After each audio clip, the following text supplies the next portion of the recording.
Pai, nós queremos, nessa manhã tão linda, tão maravilhosa que o Senhor nos deu, te agradecer pelo dom da vida, por estarmos aqui vivos, conscientes, podendo ouvir a Tua palavra.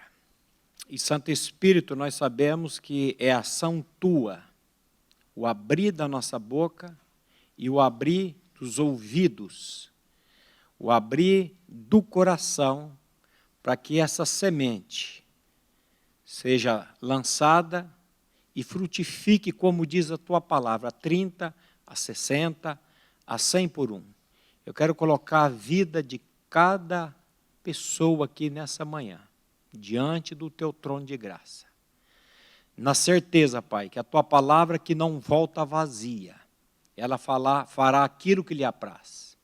E aqueles, Pai, que foram eleitos, aqueles que foram predestinados antes da fundação do mundo, hão de ouvir essa palavra, se regozijar nessa palavra e ter uma experiência com o Teu Santo Espírito.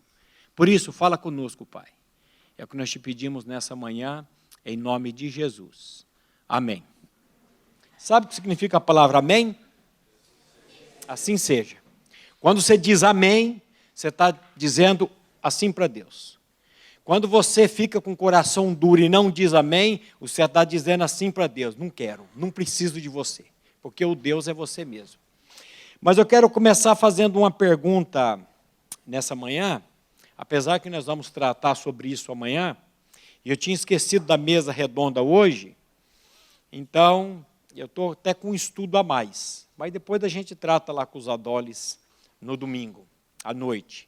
Eu não sei se eu estou na escala, mas eu queria começar com uma pergunta agora cedo. Enquanto o Henrique estava orando ali pela manhã, me veio ao coração um texto de Jeremias, capítulo 9, versículo 23 e 24, é um texto da palavra de Deus que eu gosto demais, porque o texto começa dizendo assim: assim diz o Senhor.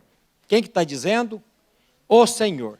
Assim diz o Senhor: não se glorie o sábio na sua sabedoria, não se glorie o forte na sua força, não se glorie o rico nas suas riquezas, mas o que se gloriar, glorie-se nisto, 2 pontos, em me conhecer e saber que eu sou o Senhor, e faço misericórdia, juízo e justiça na terra, porque destas coisas me agrado, diz o Senhor. E eu preciso fazer para você nessa manhã uma pergunta: aonde você está se gloriando? Aonde você está, onde está a sua glória? Na sabedoria, o texto diz, não se glorie o sábio na sua sabedoria. O que a Bíblia fala da sabedoria? O que a Bíblia fala do conhecimento? O que a Bíblia fala da ciência? Vocês lembram?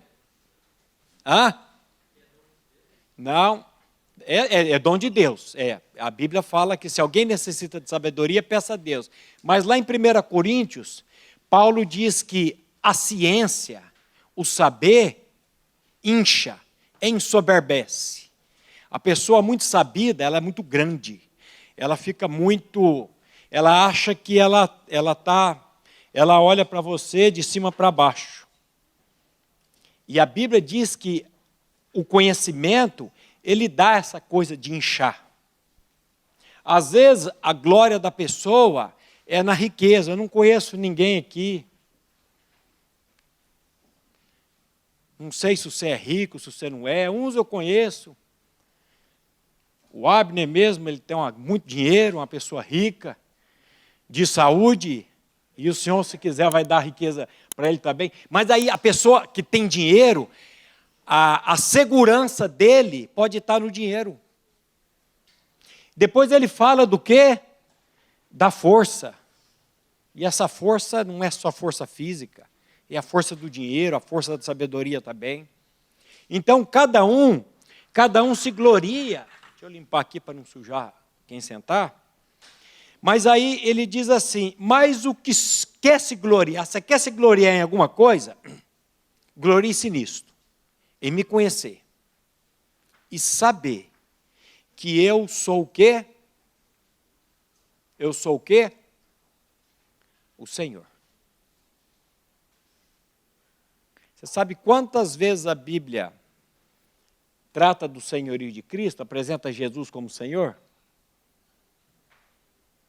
A Bíblia apresenta Jesus como Salvador 16 vezes, como Mestre 64 vezes, como Senhor 648 vezes. Se tem uma coisa que nós vamos talvez aprender amanhã, se der tempo, é você começar a confessar que Jesus é o Senhor da sua vida. A Bíblia manda você confessar com a boca. Jesus, tu és o Senhor da minha vida. Porque quando você confessa, Jesus, tu és o Senhor da minha vida, sabe o que você está dizendo? Eu não quero mais estar no controle da minha vida, eu quero que o Senhor esteja no controle.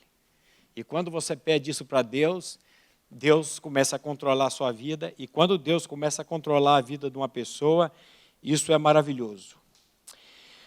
Ontem nós aprendemos algumas coisas. Uma delas é que nós somos o quê? Somos o quê? Tricotômicos. No trabalho de quarto ontem, teve uma pessoa que disse, eu achei interessante esse negócio da dicotomia e da tricotomia, que nós somos criados por Deus em 3 partes, espírito, alma e corpo, e nós vimos que por causa da queda do nosso pai Adão lá no Jardim do Éden, eu gosto sempre de fazer uma pergunta para as pessoas, como é que é o nome do seu pai? Não é Fernando, é Adão. Antes de ser o Fernando, é Adão. Porque eu não estou falando de pai biológico, eu estou falando de pai espiritual. O nome do meu pai era seu Raimundo. O nome da minha mãe é Dona Nelly. Biológico, mas o meu pai espiritual é Adão e Eva. A Bíblia diz lá em Gênesis 3 que Eva é a mãe de todos os seres viventes. Então, se você voltar, seu pai, seu avô, bisavô, onde você acha que você vai sair? No que as escolas ensinam, que você veio do macaco? Você vai sair num princípio chamado Adão e Eva. Então, eu costumo dizer, ou nós entendemos o capítulo 2 e 3 de Gênesis, ou nós vamos ficar dando murro em ponta de faca. Nós precisamos entender que por causa da queda de Adão, uma vez uma pessoa numa clínica de recuperação virou para mim e falou assim, o que eu tenho a ver com a lambança que Adão fez lá? Eu ia falar o palavrão que ele falou, mas por causa da gravação eu não vou falar não. O que eu tenho a ver por causa da lambança que Adão fez lá? Ele peca e eu pago o pato? E eu falei, não é, porque se você estivesse lá, você teria feito pior até. Se eu estivesse lá, eu teria feito também. Não tem jeito. O homem, e quando Deus criou o homem, Deus sabia que o homem ia cair. Deus já tinha providenciado a salvação. O cordeiro foi imolado antes da fundação do mundo. Aí, se você quer ficar louco, depois você chega na sua casa, ou pega a sua Bíblia aí depois, e leia Romanos capítulo 9, e tenta entender o que está escrito lá, a soberania de Deus. O primeiro atendimento que eu fiz lá na primeira igreja, há 4 anos atrás, foi um adolescente de 16 anos. Ele marcou com a secretária, chegou lá 3 horas da tarde, entrou no meu gabinete, eu cumprimentei ele, eu falei, qual que é seu problema? Tinha uma dúvida, eu falei, qual que é a sua dúvida? Ele falou, pastor Maurício, eu vim aqui porque eu não entendo Deus. Eu falei, o quê? Repete, se você for homem. Eu não entendo Deus. Eu falei, rapaz, bem-vindo ao grupo. Bem-vindo ao grupo. Você acha que eu entendo Deus? E você acha que eu vou explicar Deus para você? Você está louco, cara? Você acha que Deus vai entrar na cabeça? Quantos anos você tem? 16 anos. Você acha que Deus, onipresente, onisciente, vai entrar na cabeça de um jovem de 16 anos? Você acha que Deus, onisciente, onipresente, vai entrar na cabeça de um homem de 49 anos? Rapaz, Deus não se entende, não. O dia que você entender Deus, Deus deixa de ser Deus. Qual que é a definição de vida eterna? João 17,3. Qual que é a definição de vida eterna? A vida eterna é esta, que conheçam a ti mesmo, como único Deus verdadeiro, e a Jesus Cristo, seu Filho, a quem tu enviaste. O que é vida eterna? Conhecer a Deus. O que eu vou conhecer de Deus vivendo 120 anos aqui? Se a vida eterna é conhecer Ele? Nada. Então, essa coisa de a gente querer entender, gente, Senhor, se revela a mim por misericórdia. O Senhor fala comigo por misericórdia.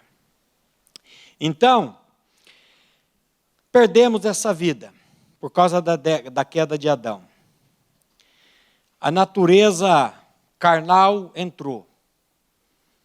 Nós vamos ter umas perguntas e respostas à noite, mas eu quero que você não saia daqui na dúvida.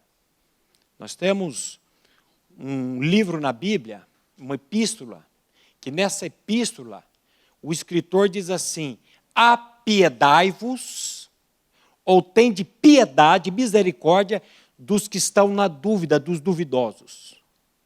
Então eu não quero que você saia desse acampamento aqui com a dúvida. Pode ser a dúvida, não, eu não vou nem perguntar isso, que eu vou passar vergonha. Então, se você tiver alguma dúvida, você pode me perguntar. Se eu tiver a capacidade de responder biblicamente, eu vou. Se eu não tiver, eu vou procurar quem possa responder. Então, qualquer dúvida que você tiver, você pode, pastor, eu estou com uma dúvida aqui. Nós vamos tentar sanar. Se você tiver vergonha, lá no teu grupo, nós vamos ter pequenos grupos daqui a pouco, você pergunta para o seu líder. Mas, por misericórdia, não saia daqui com dúvida. Porque a dúvida, ela é do inimigo. A dúvida é do diabo. Qual que é o nosso texto base mesmo? 5,17. Vamos ler junto?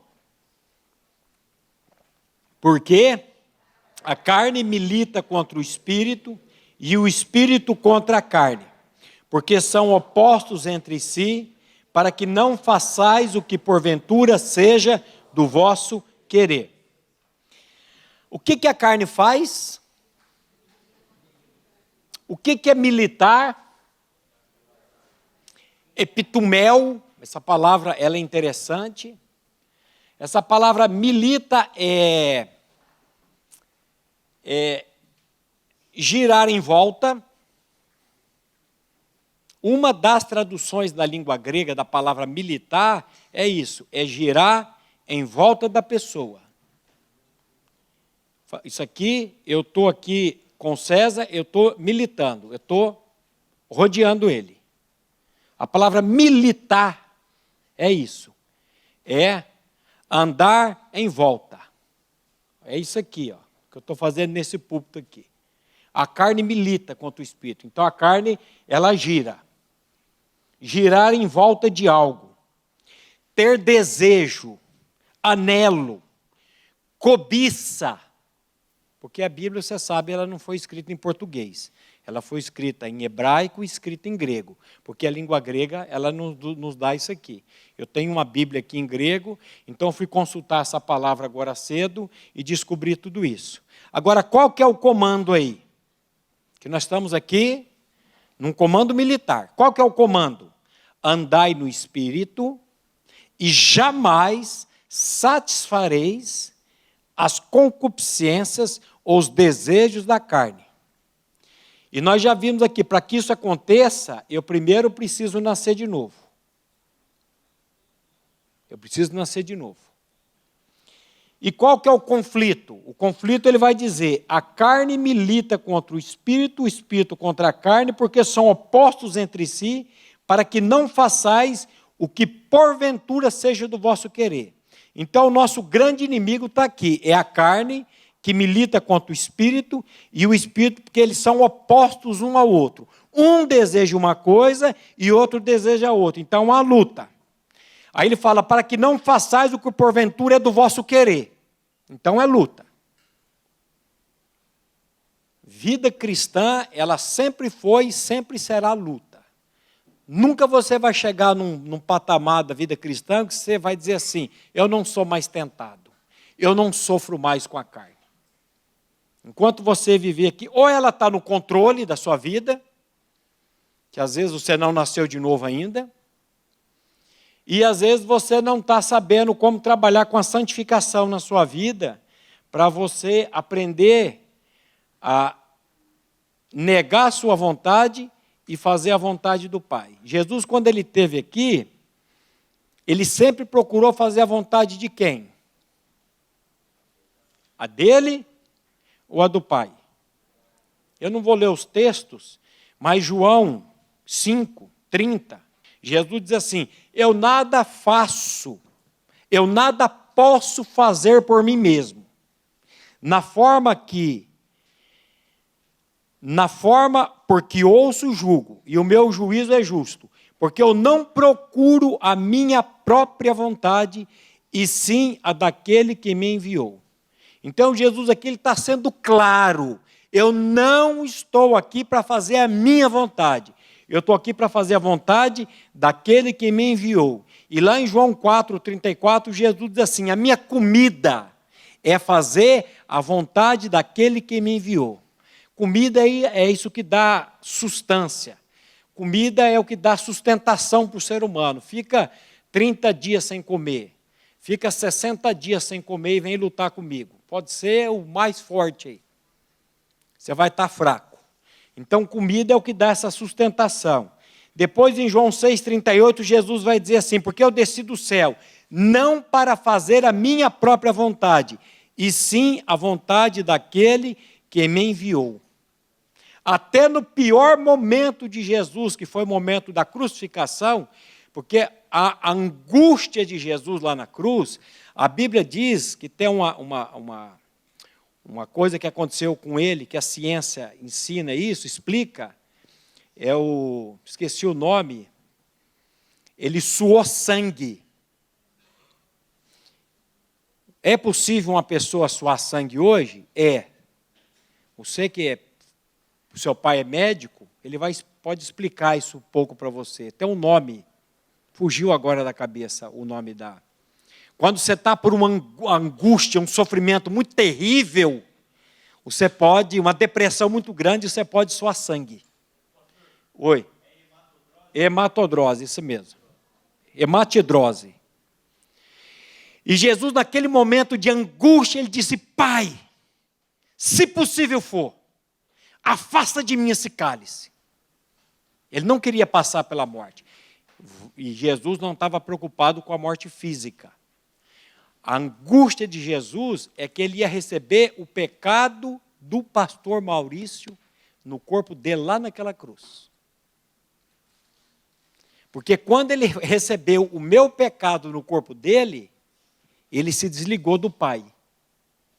Porque existe, o profeta Isaías diz que os vossos pecados fazem separação, fazem divisão entre vós e o vosso Deus. Por que eu não passei para o lado de lá? Porque tem uma parede, tem uma divisão aqui. E Isaías diz assim, o pecado de vocês fazem uma parede, uma separação, uma divisão entre vocês e Deus. Então Jesus veio para estourar essa parede divisória. E para estourar essa parede divisória, ele teve que morrer lá na cruz. E quando ele morreu na cruz, ele atraiu a minha natureza carnal. Lembra de Gálatas 5:24? Os que são de Cristo Jesus crucificaram a carne aonde? No corpo de Cristo, com suas paixões e concupiscências. Então, quando Cristo morreu lá na cruz, ele atraiu essa natureza de pecado nosso, e a angústia dele, o sofrimento dele é que ele recebeu o pecado nosso lá naquela cruz. E você precisa tomar posse disso. Então, hoje nós vamos ver aqui as manifestações da carne. Como que vive um homem, uma mulher, um adolescente, um jovem, guiado pela carne. Então, eu quero que você abra a sua Bíblia em Gálatas capítulo 5. Nós vamos ler do versículo 19 ao versículo 21. E nós vamos caminhar aqui nessas obras da carne. Gálatas 5, 19 a 21. como dizia Jack, vamos por partes. Gálatas 5,19. Então, a palavra de Deus diz assim, as obras, eu já disse aqui ontem, plural, da carne. A sua versão diz, elas são o quê? As obras da carne são o quê? Conhecidas. Eu gosto da outra versão que diz, se manifestam. Elas saem. As quais são? Aí ele começa com as 3 de figura, cunho sexual. Prostituição, impureza e lascívia. Eu estudei um pesquisador sério da língua grega, e se a gente for tratar de tudo que ele falou aqui, é muita coisa. Mas eu quero resumir, e eu já disse aqui ontem. Primeira obra da carne é a porneia, a prostituição. Então, é o primeiro degrau, lembra que eu disse ontem? É o light. Mas ele não fica nesse primeiro degrau. É igual a pornografia. Você começa vendo um tipo de pornografia, e depois aquele tipo de pornografia já não manda mais dopamina para o seu cérebro. Que o grande vício da pornografia é a dopamina. E vocês estão ouvindo aqui uma pessoa que teve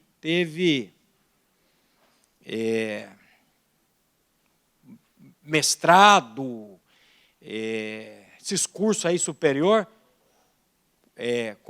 doutorado nessa coisa chamada pornografia. Infelizmente, tive contato com a pornografia bem pequeno. E até os 19, 20 anos, o meu contato com a pornografia era diário, era uma coisa...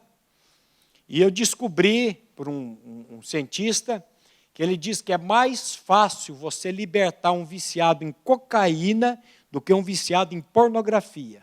A pornografia cria um caminho no cérebro da gente. Eu estou tratando lá com a nossa comunidade uma série de estudos sobre a pornografia. O cristão e a pornografia. Eu fiz eu fiz o 2 e agora eu estou fazendo o 3. E no 3 eu vou tratar um pouco com os casais. Com o marido e com a esposa, principalmente com a esposa. Mas isso é assunto para não sei quando, que eu vou estar na escala. Então, vocês estão falando com uma pessoa que, infelizmente, tive contato com isso e sofri demais com isso. Então, a dopamina, a pornografia, ela cria um caminho no nosso cérebro, só o Espírito Santo para tratar com isso. Mas a Bíblia diz que, se pois o Filho vos libertar, o que vai acontecer?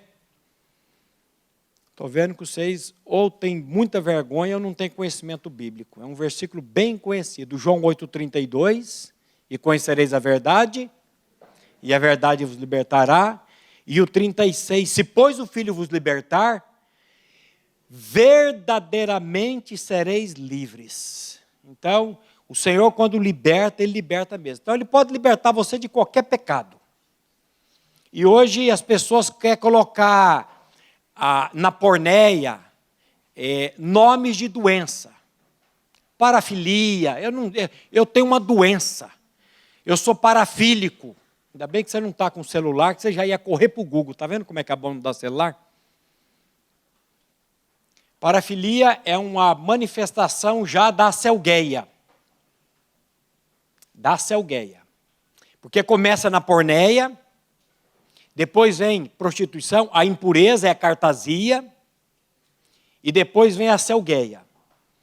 Eu citei num dos meus estudos um caso de acelgueia que aconteceu na cidade de Londrina antes da pandemia. Um mercado grande aqui nessa cidade, grande, o big do mercado, um açougueiro, 3 horas da tarde, ele saiu de dentro do trabalho dele, com aquela roupa branca de câmara fria, e ele andava dentro do mercado, um senhor de 50 e poucos anos, as mulheres fazendo compra, e ele com aquela roupa, ele deve ter abaixado o short, tirou o pênis por debaixo daquela, olhava para a moça e estava se masturbando, olhando para a mulher, dentro do mercado. Isso aqui já é a selgueia. Isso aqui é terrível. E tem outros casos aí que são terríveis. Então, não, eu só estou aqui na pornografiazinha de leve. Você não vai ficar na pornografiazinha de leve. Você vai passar por todos esses degraus. A não ser que o Espírito Santo entre na sua vida e você aprenda a mortificar os feitos do seu corpo. Senão toda mulher que você vai olhar, e homem também, porque hoje, infelizmente, tem muitas mulheres viciadas em pornografia, você vai olhar para a pessoa como um objeto, e não como uma pessoa que Deus ama. Uma pessoa que talvez possa ser lá na frente o seu futuro marido, sua futura esposa. Então ele começa falando aí desses três. Depois, qual que é o próximo? Versículo 20. O que é idolatria? Dou-lhe uma.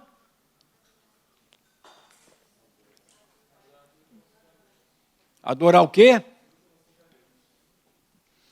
Eu enxergava a idolatria como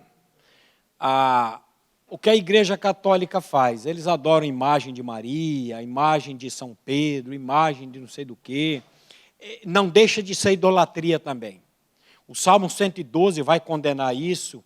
Ele fala que as pessoas criam imagens que tem olho, mas não vê, tem ouvido, mas não ouve, tem pé, mas não anda, tem boca, mas não fala. E o texto é tão pesado lá, que ele diz assim, que se tornem semelhantes a essas imagens que eles adoram e confiam nela, a pessoa. É pesado. O profeta Isaías também ele arrebenta. Ele fala, o ser humano, acho que ele não tem pensamento, não tem penso. Ele vai lá, arranca uma árvore, com parte daquela árvore ele esquenta, faz um churrasco, faz a comida, com a outra parte ele faz um móvel, e com a outra parte ele faz um Deus, e começa a adorar esse Deus. Isaías ali ele arrebenta também falando da idolatria. Mas sabe o que pode ser mais idolatria? Uma igreja, uma placa de igreja. A idolatria pode ser o dinheiro, a idolatria pode ser a sabedoria, a idolatria pode ser uma beleza, que não é o meu caso. A idolatria pode ser um filho, um irmão. A idolatria pode ser um pastor, um líder. O que é idolatria? Tudo aquilo que está entre eu e Deus. A idolatria pode ser minhas netas, eu tenho 2 netas. É tudo aquilo que... qual que é o meu anseio? O que eu mais quero? É o Senhor? Então, e que mais? Depois da idolatria, o que vem? Feitiçarias. O que é feitiçarias? Dou-lhe uma. O que é feitiçarias?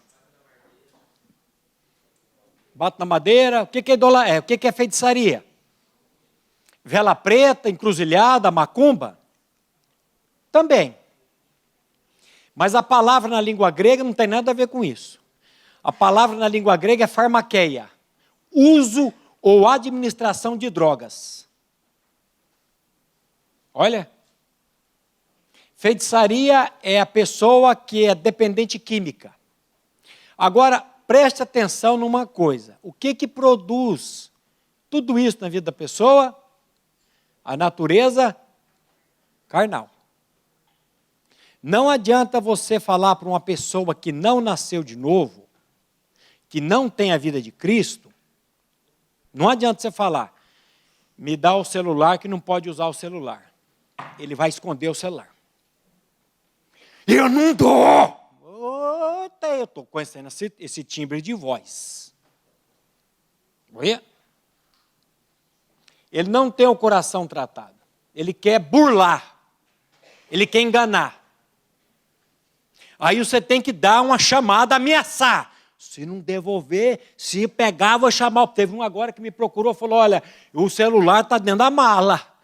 Está dentro da mala, mas está desligado. Eu falei, que quarto você é? A quarto tal. Já falei com o líder, falei, olha, ele veio, conversou comigo, disse que está lá e está desligado. Então, amém. Mas é essa coisa, isso é terrível. Mas o que produz isso? A natureza carnal. E nós vamos ver também que mesmo com o Espírito, essas coisas, elas ficam epitumel, elas ficam rodeando a gente, querendo que a gente volte àquela vida. Aí eu preciso mortificar os feitos da carne. É Romanos 8,12, é Colossenses 3,5, nós vamos tentar chegar aqui. Mas feitiçaria é isso, é essa farmaqueia. Às vezes a pessoa fala assim para o outro, eu nunca usei droga, esses drogados vão tudo para o inferno. E você toma remédio para dormir? Remédio é o quê? Por que o nome da farmácia é drogaria? O que ela vende? Droga. Quando você toma um remédio para dor de cabeça, o que você está tomando? Droga. Tem gente que para dormir precisa tomar o Rivotril, precisa tomar um remédio, e nós não somos contra remédio. Tem pessoas que têm que tomar remédio mesmo, tem pressão alta, tem uma série de coisas, mas é droga. O que eu quero mostrar é que às vezes você passa na Cracolândia, você passa lá na rua, vê aquela pessoa magra, sem dente na boca, você fala, esse drogado vai para o inferno. E você com essa língua aí, você vai para onde? Julgando o outro. Porque Jesus disse que à medida que você julgar o outro, você vai ser julgado por ele. Então, uma coisa que eu estou aprendendo de Deus é parar de julgar. Porque quando eu aponto o dedo para essa menina aqui, tem quantos voltados para mim? E quantos voltados para Deus? 1. É 3 para mim e 1 para Deus. Jesus disse assim, você gosta de ficar olhando o cisquinho no olho do teu irmão, né? Olha aqui o defeitinho seu. Aí Jesus fala, mas tem uma trave. Essa palavra trave na língua grega é viga de sustentação. No teu olho, hipócrita. Tira a viga de sustentação, a trave no teu olho, para depois você querer enxergar o cisquinho no olho do outro. Mas a gente gosta de julgar, né? E nós vamos entrar aqui agora nos pecados. Fofoca. Fofoca é obra da carne. Você gosta de fofocar? Você tem inimizade? Vamos caminhar? Vamos caminhar? Qual que é a próxima? Inimizades. Eita lasqueira. O que é inimizade?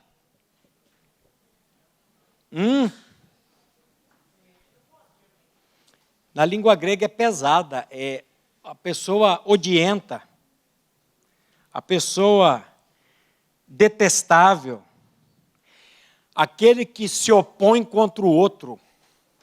Eu acho que eu sou melhor do que você, porque eu sei, afinal de contas, é baixinha, magrela, eu sou altão,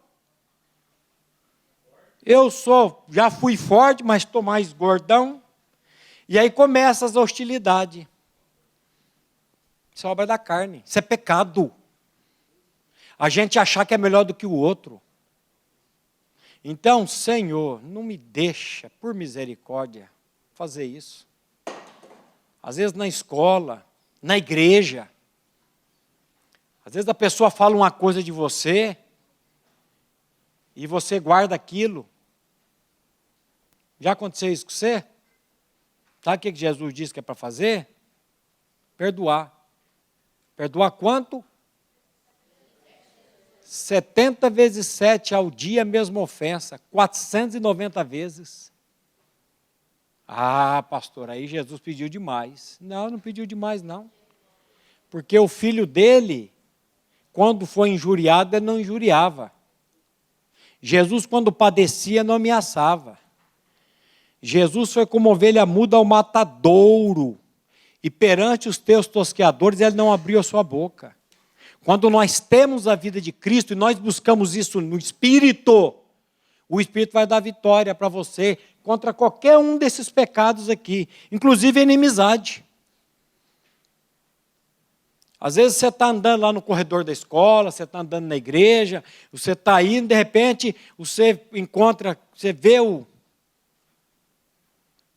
Miguel, você vê o Miguel, você vira as costas e vai lá para o outro lado. O meu santo não bate com ele. Não é o santo não, é a natureza carnal que está controlando. E você precisa morrer para isso em Cristo Jesus. Mas aí ele não para aí não. O que mais que ele fala aqui? Qual que é a próxima? Discórdias. A minha aqui é porfias. É contenda, é disputa, é discussão. Você é uma pessoa que é cheia de... Você quer ser melhor do que o outro? Você quer sempre estar por cima? Você quer se vangloriar? Os discípulos tiveram uma aula com Jesus uma vez, porque uma mãe, ei mãe é mãe. A mãe chegou para Jesus com 2 pimpolhos, 2 filhinhos, e falou, Senhor Jesus, eu queria fazer um pedido para o senhor me atende? Jesus falou, fala mãe, lá na tua glória no dia, você coloca esse meu filho aqui à tua direita, e você me coloca esse outro filho aqui à tua esquerda? Olha, é mãe, né? Mãe é mãe. Aí Jesus falou, olha, isso aí não compete a mim, é coisa do meu pai. A Bíblia fala de galardão. Eu sei que a liderança, o pessoal que está trabalhando aqui, o trabalho de vocês não é em vão. Isso aqui está tudo lá na agenda de Deus, vocês vão receber o galardão de vocês. Às vezes a gente faz as coisas, eu fui lá no acampamento, ajudei, o pastor Maurício nem agradeceu a gente. Você não está fazendo para o pastor Maurício, não, você está fazendo para Deus. E você vai receber o galardão lá de Deus no dia. Aí Jesus falou, isso aí não compete a minha, coisa do meu pai. Lá no dia ele vai saber. Mas aí os discípulos ouviram. Sabe o que aconteceu com os discípulos? Começou uma dor aqui nessa região. Ó. Sabe aqui? Dor de cotovelo. E aí eles fizeram uma reunião de emergência dizendo, escuta, quem que é o boss? Quem que é o the best? Quem que é o melhor? Porque nós estamos aí seguindo esse Jesus, essa mulher chega aí e começou. Sabe o que Jesus fez? Vocês lembram o que Jesus fez? Ele pegou uma bacia, pegou uma toalha, cingiu e foi lavar o pé. Foi lavar o pé chulescento do peão. Pé todo lanhado, rasgado, fedido. Falou, você quer ser o the best? Vai lavar pé. Você quer ser o primeiro? Vai para o fundo da fila. Deus resiste a quem? Ao soberbo. Mas Deus dá graça a quem? Humilde vem de humus. Humilde é aquele que não está à procura de grande coisa, o salmista vai dizer, coisas elevadas. Mas eu fiz sossegar a minha alma como uma criança amamentada no colo da sua mãe. Assim é a minha alma para contigo, ó Deus. Quando nós estamos saciados pelo Espírito Santo em Deus, a gente não vai atrás dessas obras da carne, não.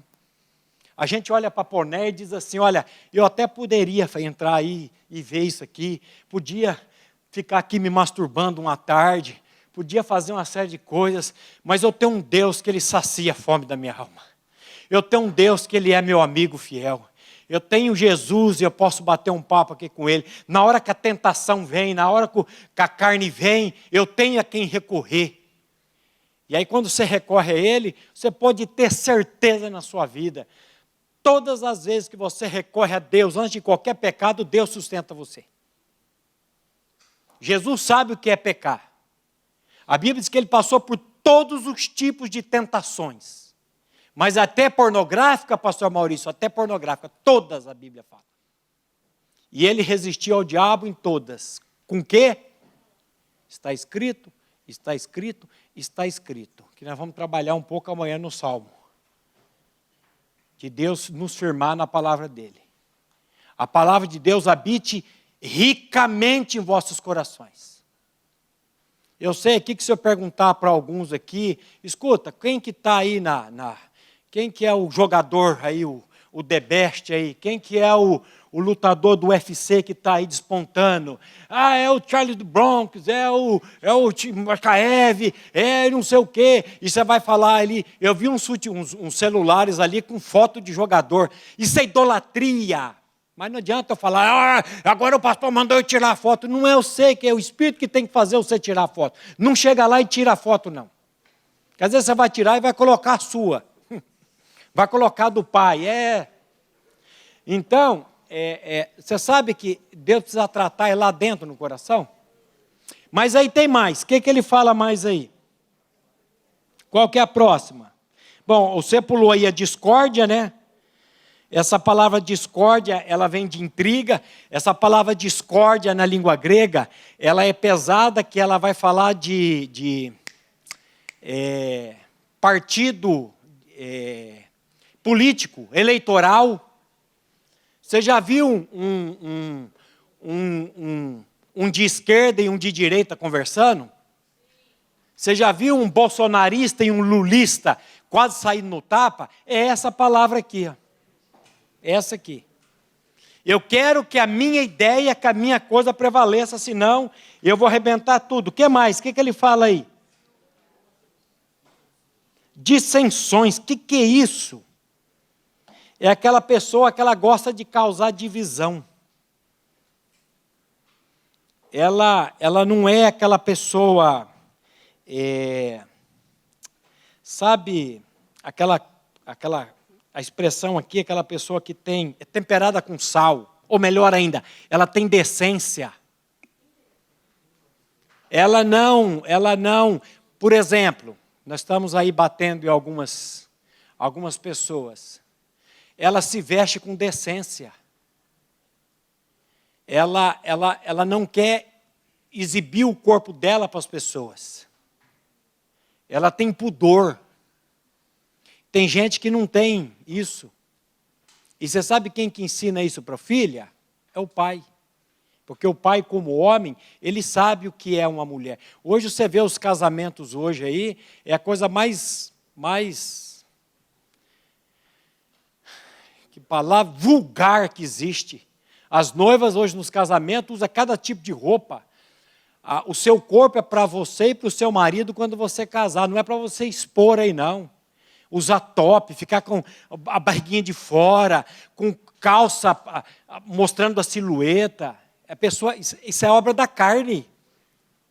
Agora, a gente vai pegar aqui, olha, isso aqui você não pode usar, a gente tem que falar, porque o teu pai não sabe ensinar você tem que aprender aqui com o pastor, você tem que aprender aqui com a liderança.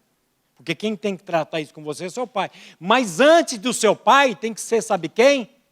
O Espírito Santo. O Espírito Santo. O Espírito Santo precisa soprar no seu ouvido e dizer: você é minha. Você não precisa usar isso, você não precisa falar isso, você não precisa, porque... Então, gente, é o Espírito que vai fazer isso. Se ele não fizer, não adianta. Volta a dizer, não é por força nem por violência. O que mais que ele coloca aí? Ira. Essa palavra ira é tumus. Essa palavra ira é um tumor. Tumor não, aquele furúnculo. Sabe aquele furúnculo? Cheio de pus, que você espreme, ele espirra. Tem gente que é assim. Ele é irado. Você dá uma pancada e ele dá aquele túmulo, ele estoura, ele fica. Porque a carne está no controle. E aí? O que mais?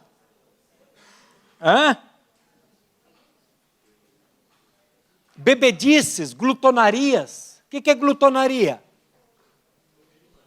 É gula. E tem magro que é glutão. Tem magro que é glutão.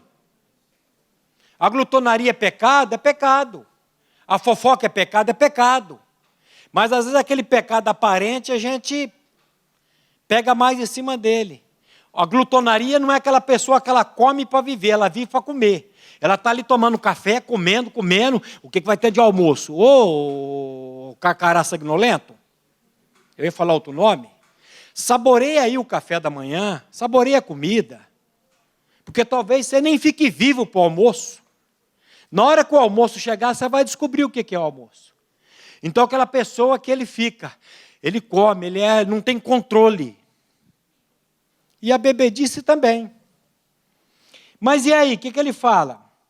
E coisas semelhantes a estas. O que significa? Que a lista é grande. Então ele dá uma parada aqui. Acerca das quais eu já vos disse, como outrora vos preveni, que não herdarão o reino de Deus os que tais coisas praticam. O que é praticar? O que é praticar? Fazer quando? Uma vez por semana? O que é uma prática? Se você for para a academia uma vez por semana, você vai emagrecer, você vai conseguir alcançar uma massa muscular, alguma coisa? É frequência, praticam. Porque quando você nasce novo, você ainda continua praticando alguma dessas coisas.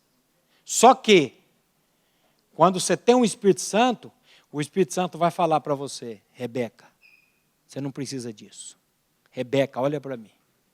E toda vez que ela fizer qualquer uma dessa coisa, ela vai se sentir mal. Às vezes nem porque falou magoou o outro, mas antes o pecado, antes de ser contra o próximo, é contra Deus. E depois, sim, ela vai vir e vai pedir perdão e dizer: Júlia, aquilo que eu disse te magoou, eu quero que você me perdoe. Então, gente, vida cristã é prática. Vida cristã é coisa prática. E depois ele vai falar aí dos frutos do Espírito. Mas eu queria pegar mais algumas coisas aqui. 1 Coríntios 6, 19 a 20. Meu pai, ele dá mais uma lista aqui. Ele diz assim: ou não sabeis. Eu gosto de uma versão que diz assim: ou ignoreis. O que é uma pessoa ignorante? É uma pessoa que não sabe. Ou ignoreis. Ou não sabeis que os injustos não herdarão o reino dos céus? Aí ele dá uma classe dos injustos. Primeiro ele começa: não vos enganeis. Não se engane. Porque às vezes você está num pecado desse, porque o pecado ele vai cegando a gente de um jeito, que você começa a flertar com o pecado, e você começa a achar que o pecado ele é certo, e você acha que ele é certo, e você vai sofrer. Então ele não erra, não se engane. Aí ele fala: nem impuros, olha a pornéia de novo. Mas esse cara aqui, ele é o que eu falo, ou ele é o que Deus fala a respeito dele? Você vai ficar naquilo que eu estou falando de você, ou você vai ficar naquilo que Deus está falando de você? Tem gente que é piolho. Anda pela cabeça dos outros. Eu não sou o que eu sinto. Eu não sou o que o meu pai diz que eu sou. Porque o meu pai dizia cada coisa a meu respeito. E eu sofro isso na minha alma até hoje. Eu sou o que Deus diz que eu sou na palavra dele. O que Deus diz que eu sou na palavra dele? Que por causa de Cristo eu sou uma nova criatura.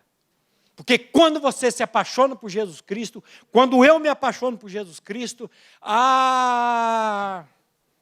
eu não vou trair a minha esposa, eu não vou fazer nada que vai magoar outra pessoa. Porque o meu compromisso, antes de ser contra o próximo, é contra Deus. A mulher de Potifar veio atrás de José. Nós vamos ver. Tem tanta coisa para ver que não sei como é que nós vamos ver isso. Nós vamos ver a Bíblia fugir da porneia, fugir da impureza. A Bíblia não manda você enfrentar. Por que a gente fala? Não fica aí de abracinho, não fica aí agarrado com a namorada. Por quê? Porque a Bíblia manda você fugir da aparência do mal. Fugir, a Bíblia fala. A mulher de Potifar veio para cima de José. José era um guapo mancebo. Aprendi com o pastor Glenn. Sabe o que é um guapo mancebo? É um cara bonito, forte, cabelo bonito, igual o seu. Você é um guapo mancebo. Você é um rapaz bonito. José não era um velho barrigudo igual eu, que sem careca, não. Ele era um moço muito bonito. E a mulher de Potifar veio e disse: deita comigo. Vamos para a cama, cara.